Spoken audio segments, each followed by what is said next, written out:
બિલકુલ આજે હું કરો છો જબરદસ્તીથી પીએમ કરો છો. કોઈ ઉતાવળ નથી અમને કોઈ ઉતાવળ નથી એસપી સાહેબ એવું કઈ ચોરી કરવા ગયેલા તમારી પાસે સીસીટીવી પુરાવા છે અરે સાહેબ એવું ક્યાં કહે છે બતાવો ભાઈ સ્ટેટમેન્ટ મીડિયા મિત્રો ચોરીનું એસપી સાહેબ બતાવો ભાઈ ચાલો અમને ફરિયાદમાં જે લખાયેલું છે એ બિલકુલ કીધું નહીં તને ફરિયાદમાં માણસ એ આદિવાસી ચોર છે.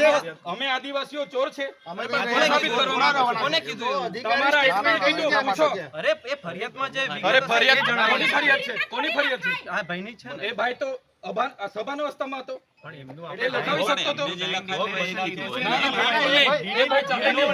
તમે હમણાં સાહેબ તમે એવું કહેવા માંગો છો કે એ ભાઈ ફરિયાદમાં એવું લખાયું કે મેં ચોરી કરવા ગયો એવું લખાયું? અરે એના પછી પણ એને સ્ટેટમેન્ટ આપ્યું ના ના ના ના આ ખોટી વાત છે સાહેબ. મેં ચોરી એ લોકો કરવા ડ્રિંક કોની સમક્ષ આપ્યો સ્ટેટમેન્ટ? અરે આ ભાઈ સભાન અવસ્થામાં કાલે નહોતો મેં પોતે એમને મળ્યો એને કઈ રીતના એ રીતનું લખાયું કે ચોરી કરવા સાંભળો અમારી લાશ આપી દો ચાલો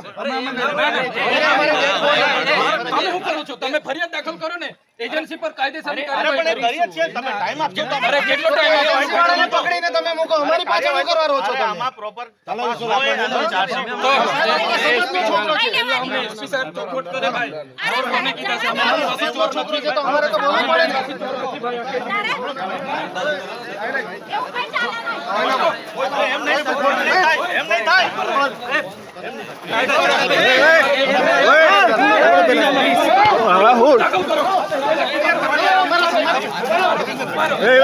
તમે એફઆર કેવી રીતે લિમિટમાં રહો.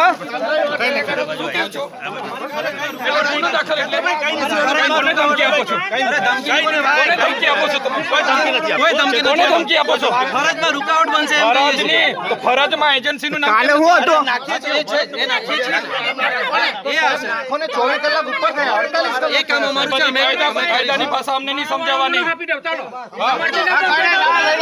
બોડી આપી દો અમને બોડી આપી નથી કરવાનું અમે ગઈકાલના ભાઈ બાપા કરીએ છીએ સમજો શું ઉતાવળ શું છે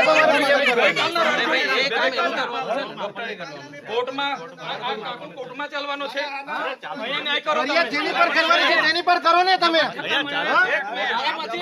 એ છે ને ગુનાવાળી વાત મને નહીં કરવાની હા કહી દીધું તમને હા નોંધવા હોય તો નોંધી તો જાઓ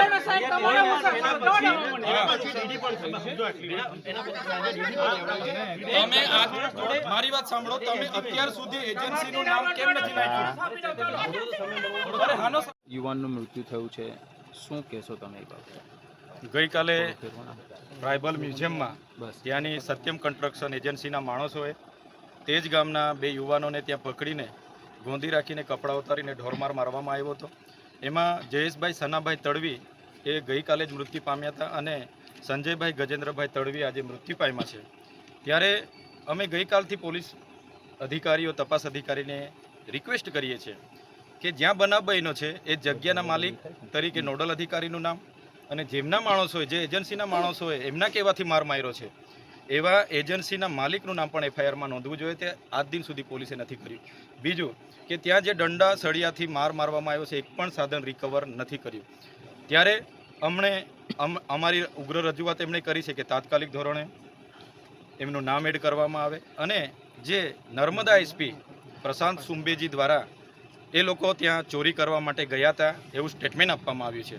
તો એમની પાસે કોઈ ઓથેન્ટિક પુરાવા હોય તો મીડિયાને પણ આપે ને અમને પણ આપે જેથી કરીને આજે આખો આદિવાસી સમાજ બદનામ થઈ રહ્યો છે. અમારે 2 દીકરા ગુમાવ્યા અને ઉપરથી અમે બદનામ અને આ કેસને રફે દફે કરવા માટે એમણે ચોરીનો ઇલ્ઝામ લગાવ્યો છે. એટલે જ્યાં સુધી એનો ખુલાસો નહીં આવશે ત્યાં સુધી અમે ડેડ બોડી અંતિમ સંસ્કાર કરવા માટે નથી જવાના. બીજું આવતીકાલે કેવડિયા ગરુડેશ્વર સદંતર બંધનું એલાન આપીએ છીએ. 5 દિવસ પછી તારીખ 12 ઓગસ્ટ મંગળવારના રોજ એમને શ્રદ્ધાંજલિનો કાર્યક્રમ અમે કેવડિયામાં રાખીશું અને સત્તા મંડળને એવી રજૂઆત કરીશું કે એમના તાબા હેઠળની આવી જેટલી પણ બહારની એજન્સીઓ છે એમના બહારના લોકો હોય એમને અમને યાદી આપે અને જે પણ લોકો આ રીતના કૃત્ય કરતા હોય શોષણ થયું હોય એ બાબતને લઈને ઉગ્ર રજૂઆત પણ મંગળવારના રોજ અમે કરીશું. આજે જૂની સિવિલ હોસ્પિટલ ખાતે ઘર્ષણ શું કામ સર્જાયું પોલીસ અને ચેતરભાઈ વચ્ચે? આજે જૂની હોસ્પિટલ અમે પોલીસ ડિપાર્ટમેન્ટને કીધું જો તમે જે મુખ્ય આરોપીઓ છે એમને આ લોકોએ એફઆઈઆરમાં લીધા નથી અને જે મજૂરિયા લોકો જેમને ઉચકીને બેસાડી દીધા છે અમે એમને જોયા તો બધા મજૂરિયા લોકો છે તો મુખ્ય આરોપીનું નામ કેમ નથી નાખવામાં આવ્યું અગર નથી નાખતા તો અમારી ડેડ બોડી અમને આપી દો, અમે એનો ન્યાય અમારી રીતે મેળવી લઈશું. અમે ડેડ બોડી લઈને એસપી કચેરી જવાના હતા, પણ પોલીસ અમને અટકાવી રહી છે, એટલા માટે એમની સાથે થોડુંક ઘર્ષણ થયું છે અને જબરજસ્તીથી કોઈની પણ સંમતિ વગર પીએમ કરવામાં આવી રહેલું છે અને આને જેમ બને તેમ જલ્દી નિકાલ કરીને પતાવવાની વાત છે. પણ અમારો વિસ્તાર, અમારા લોકોને, અમારી જમીનો પર અમારા લોકોને જ્યારે આવી રીતના મારી નાખવામાં આવે તો આદિવાસી નેતા તરીકે અમે પણ શરમ અનુભવીએ છીએ. આવનાર દિવસોમાં આવા બનાવને ક્યારે અમે સાખી નથી લેવાના. આવા બનાવ ફરી નહીં બને એની તકેદારી પોલીસ, અહીંનું વહીવટી તંત્ર રાખે. નહીં તો આવનાર દિવસોમાં અમે રોડ પર ઉતરીશું, ત્યારે અહીંયા આગળ અમારી સામે ઊભું નહીં રહેશે. એમનું આવનારા દિવસોમાં જે પણ થશે અમે લડી લઈશું. આવતીકાલે વિશ્વ આદિવાસી દિવસ શું રહેશે કાર્યક્રમ? કેવડિયામાં વિશ્વ આદિવાસી દિવસ અમે મનાવવાનું રદ કર્યું છે અને આક્રોશ દિવસ તરીકે આવતીકાલે મનાવીશું ને એને બંધનું